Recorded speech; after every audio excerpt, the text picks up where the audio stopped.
미국 정부가 미사일 도발을 지속하는 북한 정권을 또다시 규탄했습니다. 한국의 새 정부 출범을 앞두고 강행한 잠수함 발사 탄도미사일 SLBM 발사는 안보리 결의 위반이자 국제사회에 대한 위협이라고 지적했습니다.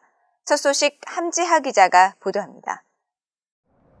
미국 정부는 불과 며칠 간격으로 이뤄진 북한의 미사일 연쇄 도발이 영내를 넘어 전 세계를 위협한다는 인식을 공유하면서 북한 탄도미사일 프로그램의 불법성을 연일 비판했습니다. 국무부 대변인은 7일 북한의 SLBM 발사에 대한 BOE의 논평 요청에 미국은 북한의 탄도미사일 발사를 규탄한다면서 이번 발사는 최근 몇 주 동안 감행된 다른 발사와 마찬가지로 여러 유엔 안보리 결의에 위배되며 북한의 이웃과 국제사회에 대한 위협이라고 밝혔습니다.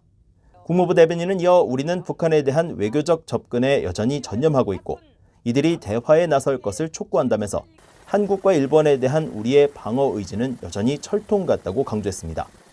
앞서 젠사키 백악관 대변인은 지난 5일 브리핑에서 대륙간 탄도미사일 발사를 비롯해 북한의 지속적인 영내 불안정 행위와 관련해 바이든 대통령은 한국과 일본의 안보에 대한 우리의 약속을 분명히 할 것이며 확장 억지 약속은 강철 같다는 것을 포함해 안보 약속을 재확인할 것이라고 밝혔습니다.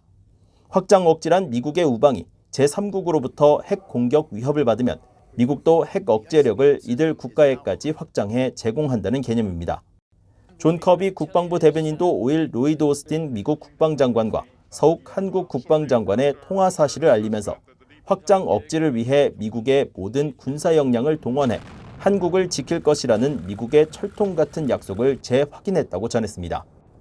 올해 본격화된 북한의 탄도미사일 발사 때마다 반복해 밝혀온 미국 정부의 이 같은 기조는 탄도미사일이라도 단거리일 경우 문제 삼지 않았던 트럼프 행정부의 대응 방식과는 분명하게 선을 그은 것으로 북한의 불법 무력 시위에 철저히 책임을 묻겠다는 정책 선회로 받아들여집니다.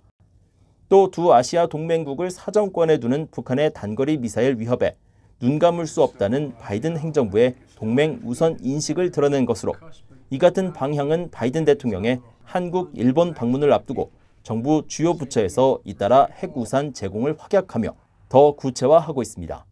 BOE 뉴스 함지하입니다.